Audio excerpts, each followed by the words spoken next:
আমাদের বাংলাদেশে 1991 সাল থেকে সংসদীয় গণতন্ত্র চালু, তথা জনগণ যাকে নির্বাচিত করেন সেই ক্ষমতার চেয়ারে বসেন, সেভাবে দেশ পরিচালনা হয়। এটা 1991 সাল থেকে চলমান। এখন 2026 সালে উত্তীর্ণ আমরা চলমান।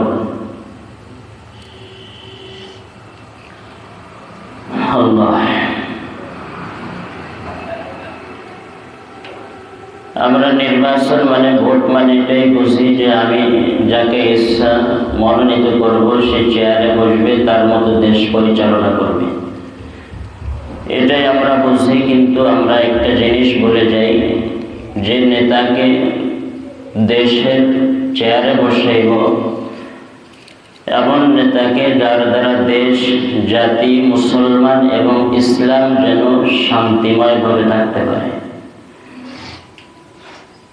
যদি কোনো নেতাকে মনোনীত করতে হয়, ভোট দিতে হয়, প্রতিনিধি নির্ধারণ করতে হয়, কয়েকটা জিনিসের দিকে খেয়াল করতে হয়। দেশ, জাতির সুশৃঙ্খল বজায় রাখতে পারবে কিনা, এবং ইসলাম এবং মুসলমান তাদের ইমানের উপরে অটল থাকতে পারবে কিনা, এদিকেই খেয়াল করে নির্বাচনী নেতা নির্ধারণ করা।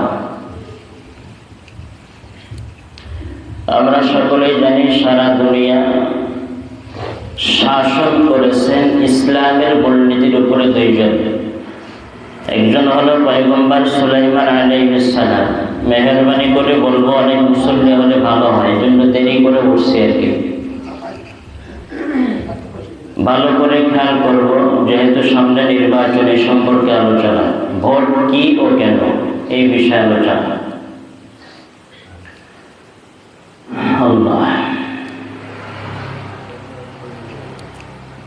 সারা দুনিয়া শাসন করেছেন। শাসন মানে মানুষের উপরে জুলুম অত্যাচার করে, এর শাসন বলে না, এর বলে শোষণ করা। নিজের অত্যাচারী, জুলুম, অত্যাচার, নিপীড়ন সাধারণ মানুষের, দেশের মানুষের উপরে চাপিয়ে দিয়ে ক্ষমতার চেয়ারে বসা, এর বলা হয় শোষণ। কি বলে? এটা কথা বলবেন মেহেরবানি করে। আর শাসক বলা হয় যে ইনসাফের ভিত্তিতে, জনগণের ইচ্ছা ঠিক আছে, কিন্তু সেই ইচ্ছার উপরে আল্লাহ নবীর সুন্নাতকে প্রাধান্য দিয়েই দেশ পরিচালনা করা, এটার নাম বলা হয় শাসন। এই সারা দুনিয়া শাসন করেছেন দুইজন। একজন হলো পয়গম্বর সুলাইমান আলাইহিস সালাম। নাম কি বলেন?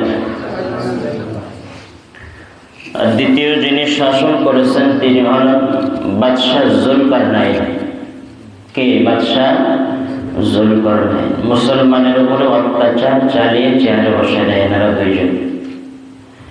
দ্বিতীয় নম্বর, সারা দুনিয়া শোষণ করেছেন দুইজন, তথা সাধারণ মানুষের অধিকার থেকে বঞ্চিত করে জুলুম অত্যাচার যত প্রকার আছে, নিজের রায়কে প্রাধান্য দিয়ে জনগণের উপরে প্রতিশোধ নিয়ে অত্যাচার জুলুম করে দুইজন শোষণ করেছেন। একজন হলো সাদ্দাত আর একজন বখতে নসর। তৃতীয় আরো একজন ব্যক্তির নাম আসছে। ভাইরা আমার, একজনকে আমার ভোটের দ্বারা নির্বাচিত করা, এটা মুখ্য বিষয় হলে হবে না। যে আমি কাকে ভোট দিতেছি এটাই আমার মুখ্য বিষয় হওয়া দরকার। যে মানুষটাকে আমি নির্ধারণ করব, ভোট হলো তিনটা জিনিসের নাম, সামনে আসবে সে তিনটা।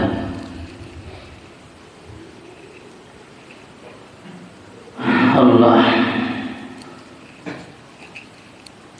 তাহলে শুরুতেই বলছি, নির্বাচিত করতে হলে, চেয়ারে বসাইতে হলে,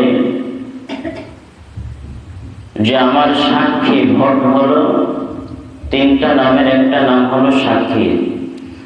তো আমি সাক্ষী দেব, ভোট দেব, এটার দ্বারা এক নম্বর সমাজ, দেশ, মুসলমান, ইসলাম কতটুকু নিরাপদ থাকতে পারবো ভোট দেওয়া, এটা একটা সাক্ষী অর্পণের আগে নিজেকে বিবেচনা করতে হবে।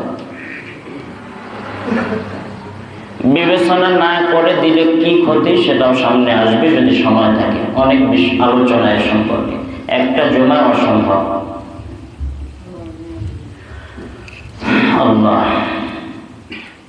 আমি যে আয়াতে কারিমা তেলাওয়াত করেছি একটু ব্যাখ্যা করি। আল্লাহ তাআলা সূরা মাইদার ভিতরে বলেন, ওয়া তাআওয়ানু আলাল বিররি ওয়াত তাকওয়া। তাআওয়ানু শব্দের অর্থ হলো সহযোগিতা করা। আপনারা একটু কথা বলবেন, কি করা? সহযোগিতা করা। তাআওয়ানু শব্দটা ফিকহার কিতাব, এই তাআওয়ানু শব্দটা হলো বাবে তাফাউল থেকে আসছে। বাবে তাফাউল থেকে যখন কোনো আরবি আসে, সিগা আসে, তখন তার অর্থ হয় পরস্পর পরস্পরকে সহযোগিতা করা। বলেন, কি বলছে? পরস্পর পরস্পরকে কি করা? সহযোগিতা করা। যদি তাআওয়ানু তাফাউল থেকে আসে। এখন সহযোগিতা কাকে করব?